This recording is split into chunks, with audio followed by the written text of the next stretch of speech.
Welcome to the Celebrity Docket, where we present both sides of celebrity cases and get your ruling with your hosts, Jay Carter and Marissa George. Enjoy. And today, I have the pleasure of having, I guess my partner-in-law today. We're going to be talking about some illegal things today, but my partner-in-law here today, Marissa George you may know her from the Netflix hit series Love is Blind, the DC season. Ready to dive in. Yes. So you may know her from Love is Blind with Netflix, but she also is a law graduate. So she has her JD, and she has been recently doing some legal correspondent work, which I think is really cool. Wendy Osefo and Eddie Osefo, which we'll get into, were arrested for fraud. She's a reality star, so she can speak from that angle of having like all the focus and attention on her in real life and off camera, and how sometimes it leads to those pressures. I definitely think, as we'll get into, that this may be a keeping up with the Joneses situation that obviously went wrong. We are going to start off with the facts of Wendy Osefo and Edward Osefo's case, just in case you haven't seen it yet. So in April 2024, they claimed they were burglarized in Jamaica while they were on vacation in Jamaica. They claimed designer items, including bag, jewelry, clothes, including Wendy's anniversary ring. Now, obviously, even if you're not claiming a loss, when the police come in, they do a surveillance of the damage, right? And so the first thing they noticed was there weren't really any signs of forced entry. No. Other than some messy drawers, there wasn't any sign anyone else had been there. And then the biggest thing, they had an ADT camera system. Yeah.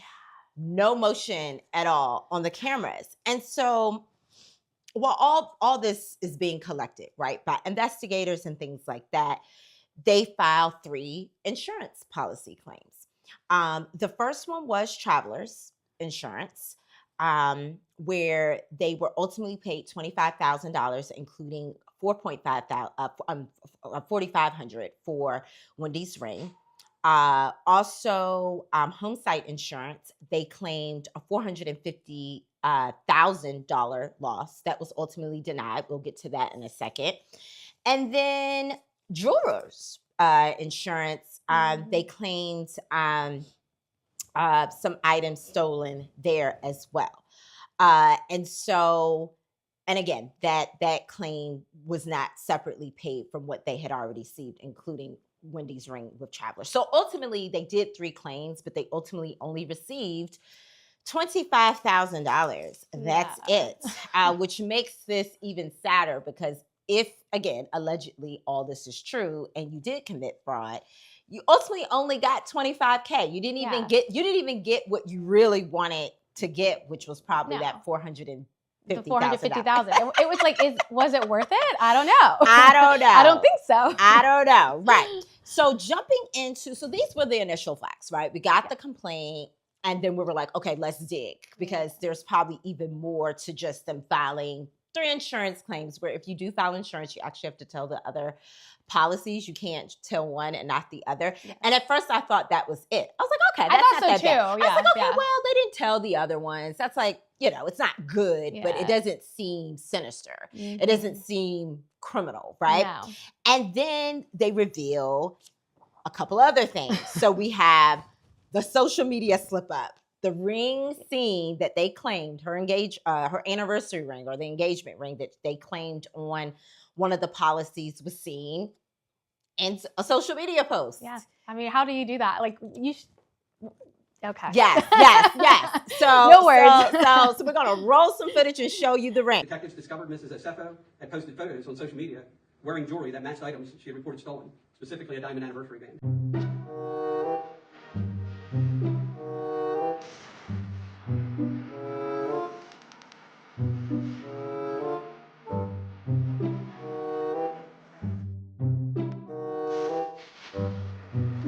Okay, and now moving on, we have the email they said that changed everything, where Eddie is asking her to add like more items, like Chanel items, to go past. So if you don't know their claim, I think the max was like 423. Yeah. 423, right? And so he was like, well, what else can we add? Because he was trying to go past that 423. So I thought that was interesting that he emailed her that. Never put an email. Don't they live together? Have some pillow talk. They live together, and Eddie is also a lawyer. So if you don't know Wendy, she's a PhD professor, media correspondent, and her husband is an attorney. So we're actually surprised that this was put in writing. And then we have, we have the receipts tell the truth. Investigators said that they found and again, I don't know how, but some of the items listed in their claim, they actually already received refunds for. So they have, and again, I don't know how they have receipts for these refunded items already, unless when they searched the home, they found the receipts. Yeah. But you kept the receipts? Kept the receipts. I guess I got to keep track of all the stuff that they're, allegedly maybe they're claiming. So. I don't know. It's just interesting that they kept them. But I have to believe it was found in the search. I don't think. Like, how else would they have? Exactly. Yeah. Unless they went directly to the jewelers or wherever the places were. And I don't think that's possible. How else would they get the receipts? Definitely at the house, probably. So, and some of these items go back to 2018, including a Gucci wallet and a Dior shirt. So it's pretty crazy that they have receipts showing some of the items claimed, already receiving refunds, an email, and then social media posts. So, at the end of the day, it is a lot. It is a lot to take in. But this is why we're here today, because we're going to break it down. Now, they were arrested. The bail was set at $50K. Yeah. They did get out. They do have 3 small school children, which makes this even more horrific. Yeah. If they are found guilty, up to 10 years each in prison and up to a $10K fine for each charge. So that's a lot of money, and that's a lot of prison time. Now, some people are saying, what could have been the motive? Obviously, we're not going to know probably until much later, but word on the street is they were in substantial debt. And people are actually pulling up on case search. So forget. So if I sue you, or if a company sues you, even if it's a credit card, you can go on case search, type in someone's name, and just see anybody that sued them. I'm about to go searching. So far in case search, someone found, again, it's not like huge, but Capital One, a credit card supposedly sued her. There was like a hospital bill. So people are finding that, again, they had some debt. Okay. And so that obviously could have been part of the motive. Ultimately, Wendy has been charged 16 charges, including 7 felonies, with giving a false information in excess of $300, and also a misdemeanor with a false statement to the police. So she actually got an extra charge than Edward. Edward got 18 charges, including 9 felonies.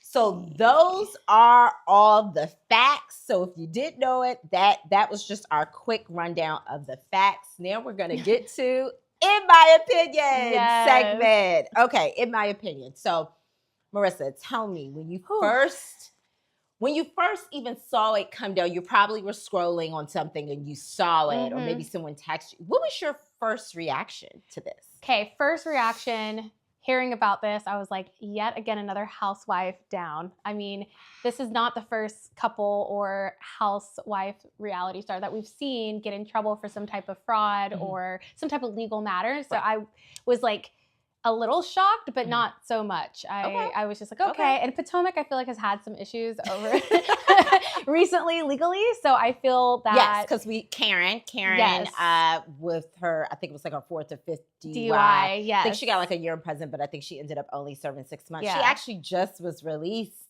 a week or 2 ago. Yes. So it's interesting that right as one housewife is being released from jail, it's almost like another one is coming to take her place. Gonna join Jen Shah.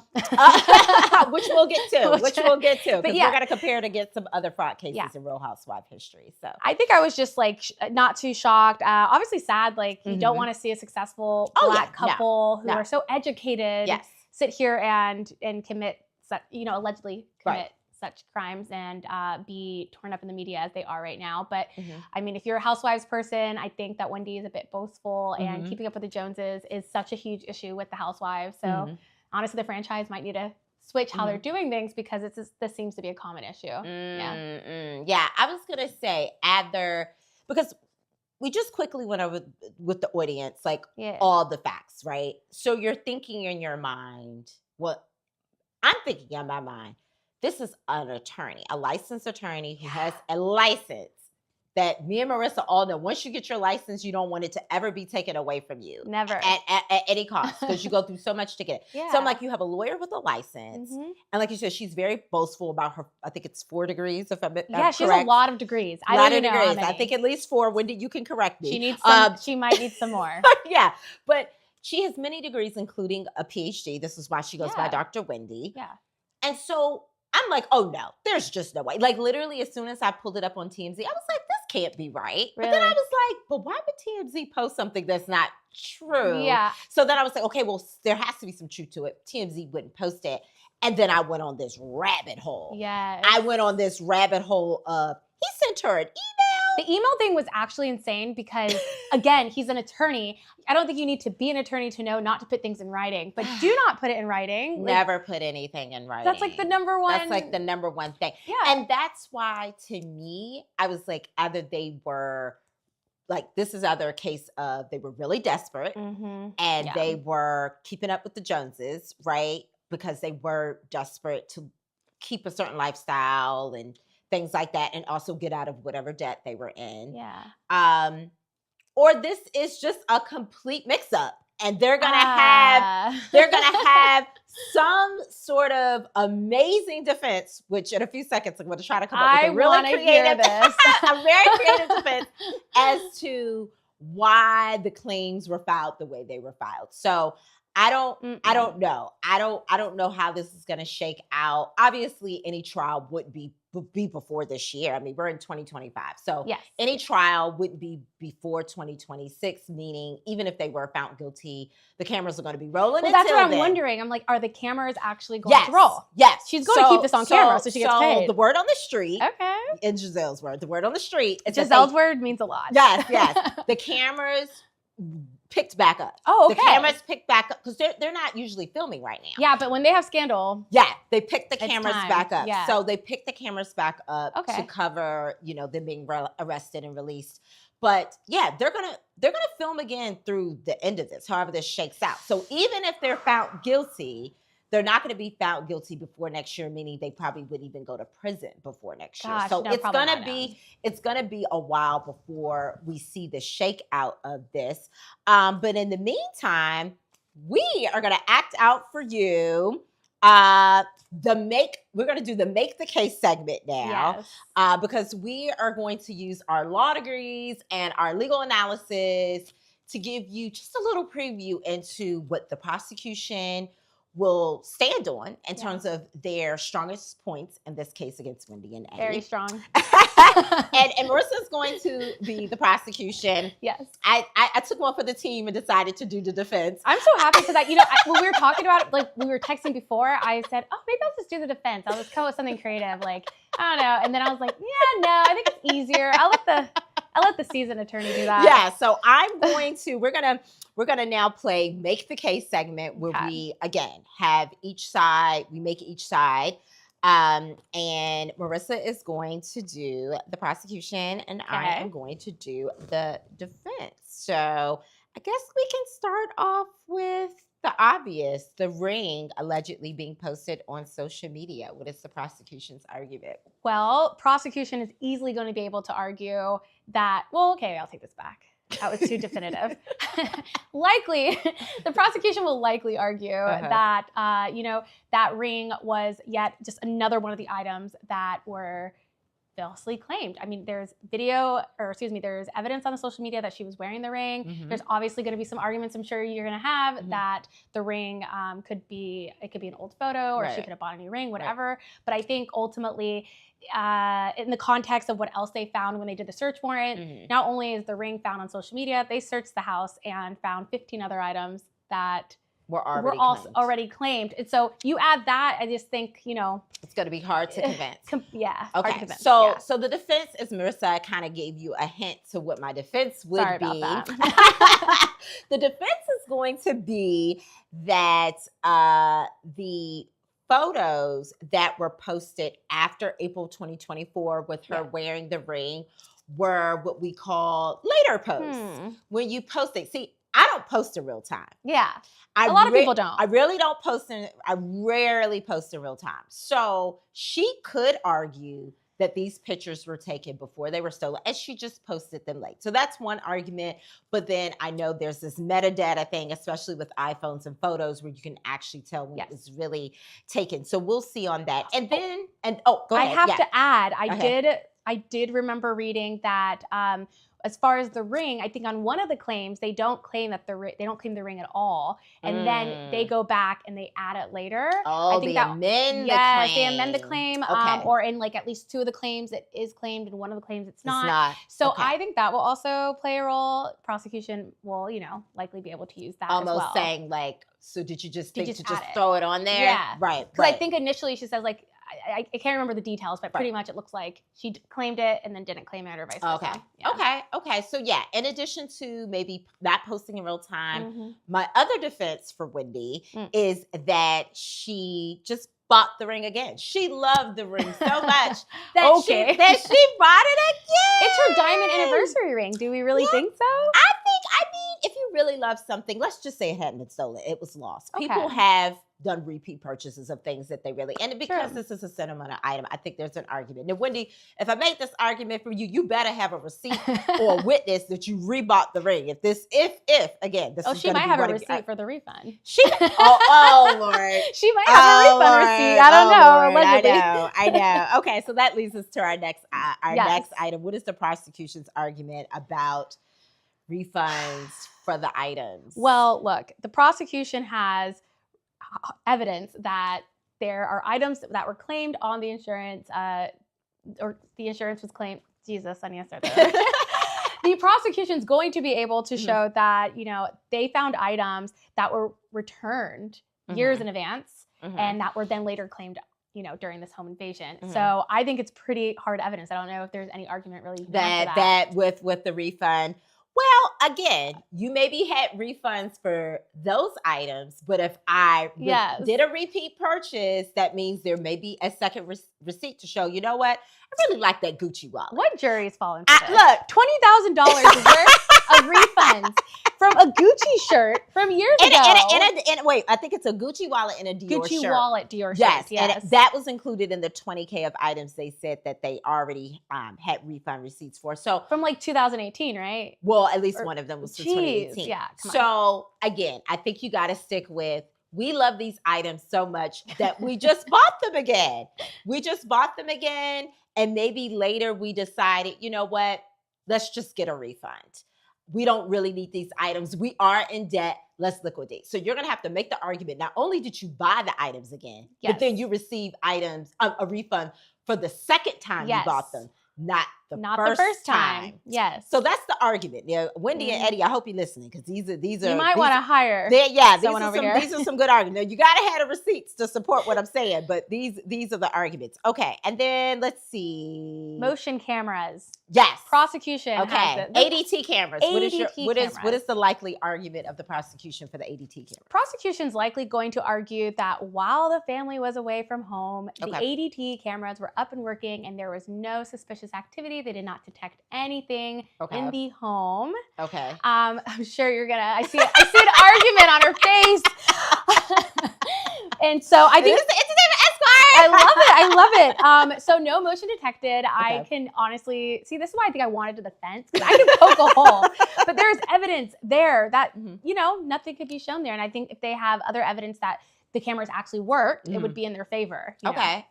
So again, I think the best argument to the ADT was that either they were not completely working properly, or maybe sometimes, even at my house, the ADT camera will record only for a certain period of time. And then the files get full, and then it doesn't record after a certain period of time. Like, you have to literally clean up the files. So Discovery. There could be a technical issues with the cameras that we don't know about. That Mhm. obviously is not listed in the complaint. Yeah. So perhaps it stopped recording, or there was a recording issue, or maybe the angle, right? The angle. Maybe you have cameras on a certain side, but maybe the side interesting enough that you need it. Yeah. That should have been recorded. It wasn't recorded because it was the wrong side. So we got the angles, you got technical issues, you have maybe the ADT files didn't load, even if they did record that area. I mean, you can really get in a technical argument. So I'm hoping that Wendy and Eddie, they have some explaining to do regarding their cameras, because Yes, they do. To be fair, even when the wind blows, Yes. ADT cameras will pick up motion. So Yeah. I can't imagine if a whole individual came, it would be picked up, unless, again, there was some sort of error. Okay. Wishful thinking on the defense's part. Wishful. We'll see. I think we have two more. I think it was, and I think we talked about this a little bit, but the email that they're saying is conspiracy, where they're Yes. trying to list the items. Yes, Talk a so- little bit about that. So Mr. Edward sends an email to his wife, the attorney, Mhm. and he basically asks how we can maximize our policy, right? Mhm. And so asks her if there's anything else they want to add to the policy or to the claim, excuse me. And so this email is obviously, I think, more likely the smoking gun. I think in this case, I think it's pretty powerful. That it seems like they were just trying to claim as much as possible and potentially, allegedly commit fraud. Okay. Conspiracy. Well, the defense will most likely say that when you're putting a claim together, you do have to put a list together. You do have to put a list, even whether it be oral or in writing.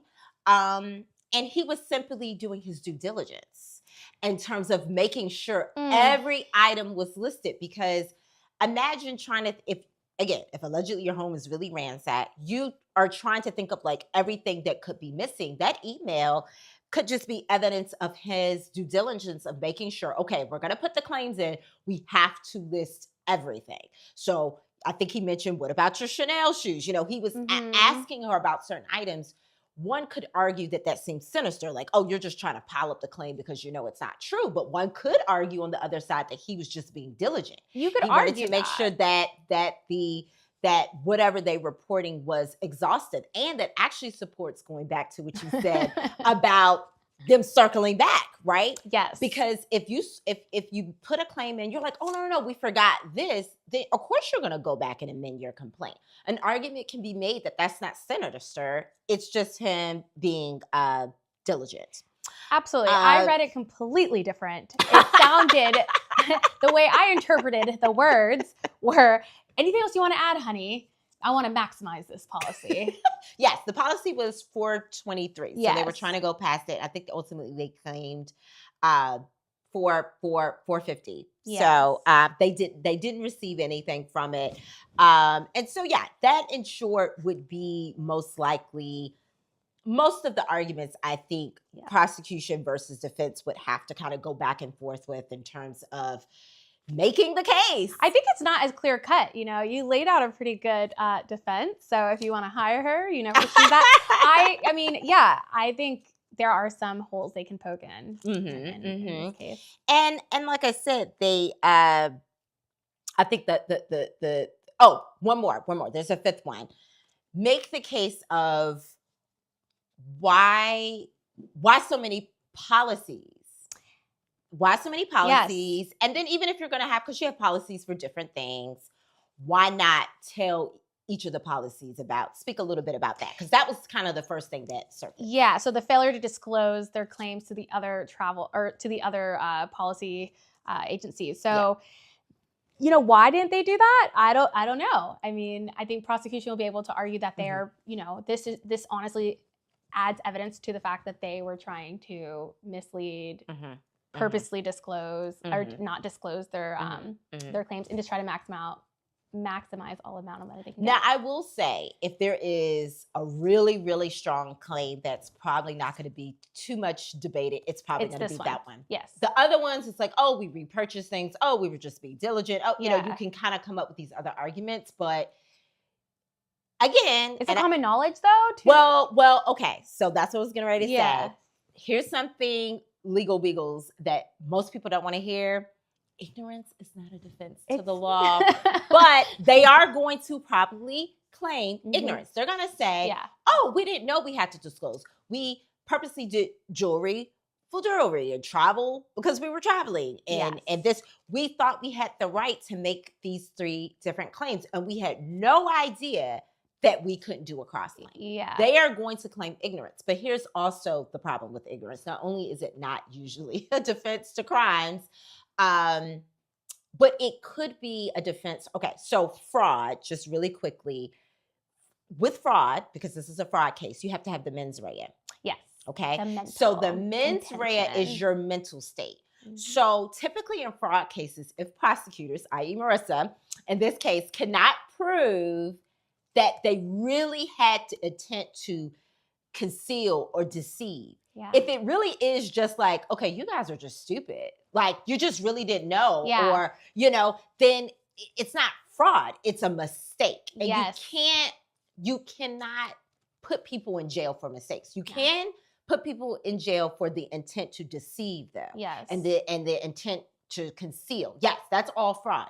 But if they can make a really good case of like, hey, we just didn't know. Now, what's going to go against them is, Yeah, I was about to say. she's a lawyer, right? Yeah. I'm No, sorry, he he's a is, lawyer, and she's a PhD. Mm-hmm. So if you're going to make the ignorance claim, how will it hurt their we didn't know case with them having these positions? I mean, because we know they knew, allegedly.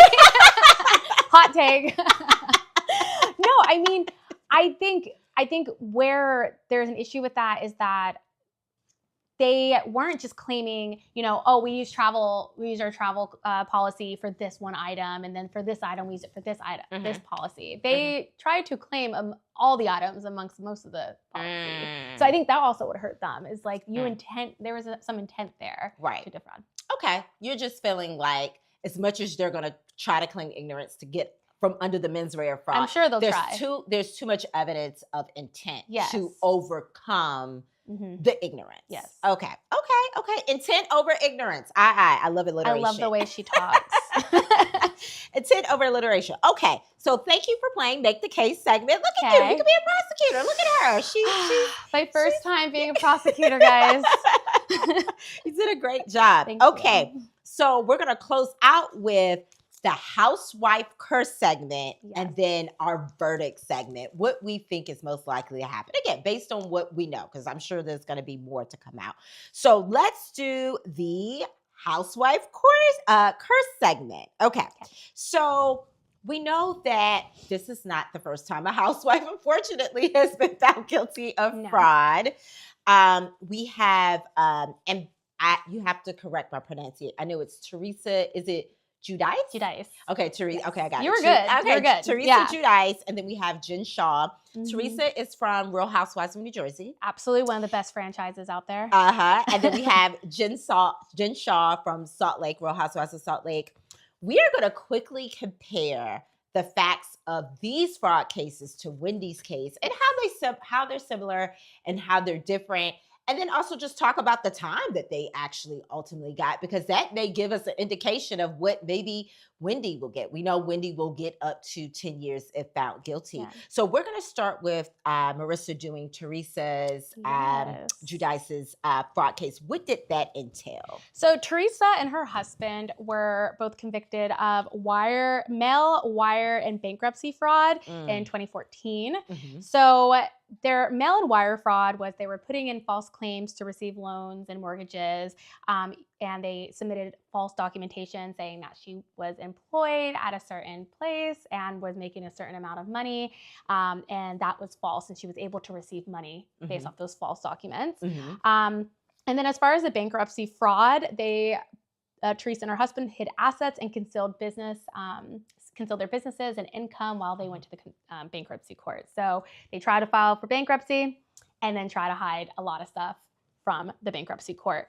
So they ended up serving 15 months for Teresa and 41 months for the husband. Ooh. And the similarities here is the false claim to receive, the similarities here is the mail and the wire fraud. Okay. You have the false claim to receive something. So obviously with Teresa, false claim to receive a loan, receive, financial advantage. And then here you have the false claim, of missing items, stolen items to receive money. Right. And then with the bankruptcy fraud, wait, was there a similarity with the bankruptcy? Maybe not so much with the bankruptcy, Not so but much. what I will say, going back to what you said, Yeah. something that a lot of people aren't touching on is yes. that this is state charges, Not but the federal. minute you get wires for money and you put money in your bank, then it's considered wire fraud. It's considered Yes. bank fraud. So then you're moving on to the federal level. So we're not even there yet. we're not even there yet. No. And I promise you, Wendy and Eddie, I am not trying to give the feds any ideas, but it did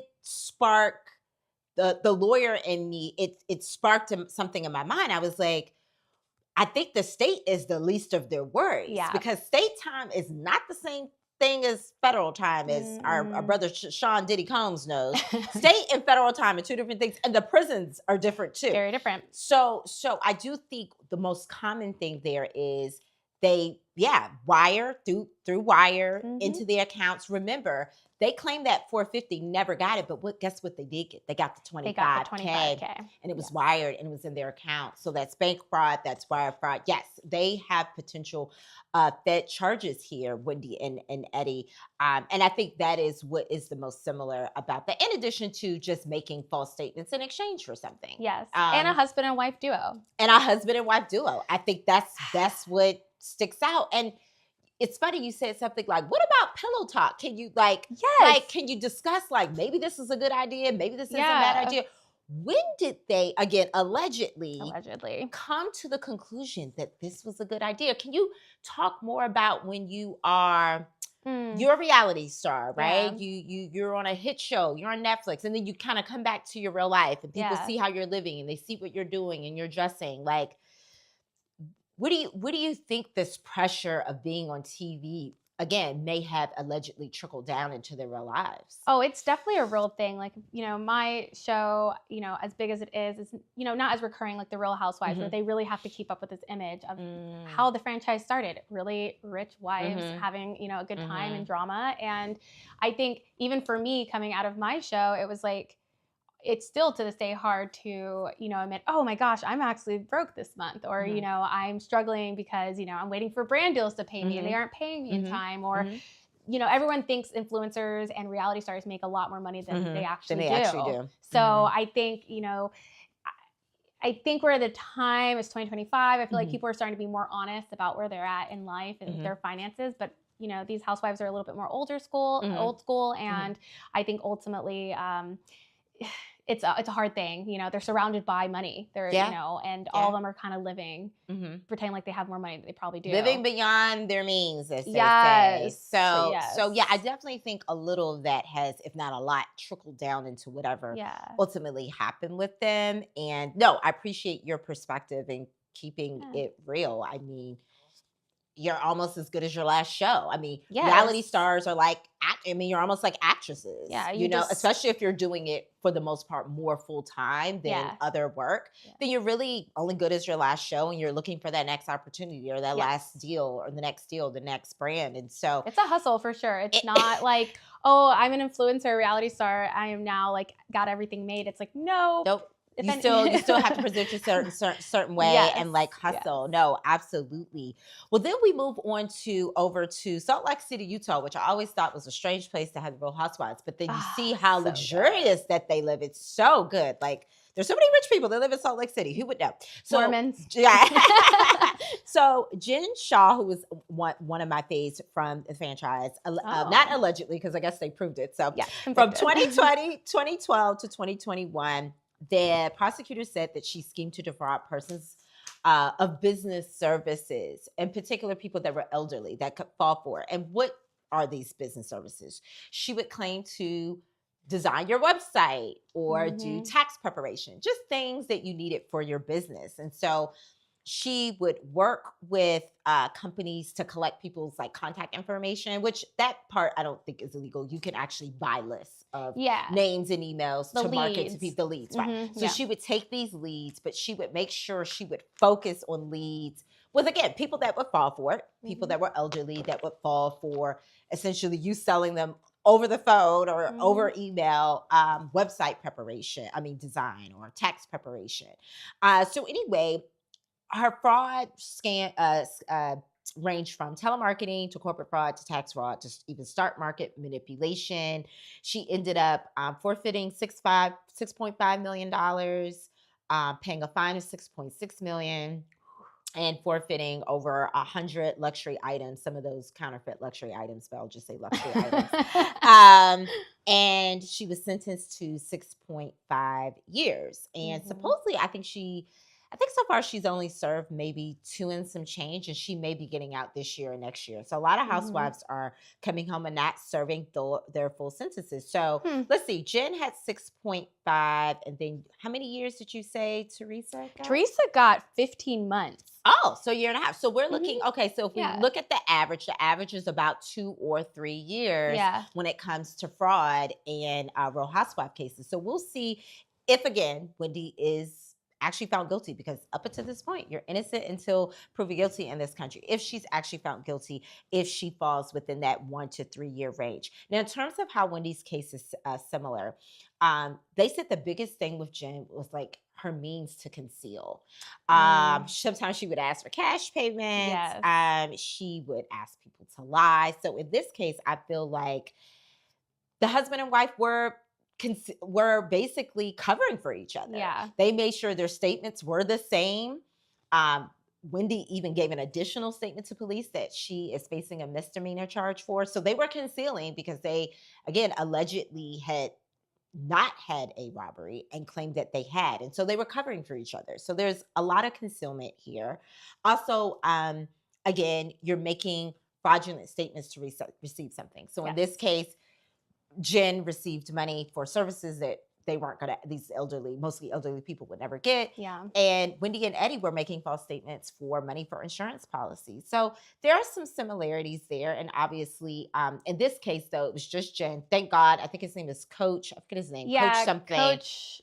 Funny enough, I was just watching an episode today. I can't remember. It's Coach something. Scott? We'll call him Coach. We'll call him Coach. I love the Coach. I love her husband. Her husband, it seems like just such a stand-up, good guy. I know this just like hurt him. Yeah, I was curious, like, and how they were so separate. They were so separate. Somehow he remained untouched. But I will say her partner in crime wasn't her husband, like Wendy allegedly. But guess what? She did have a partner in crime, her assistant.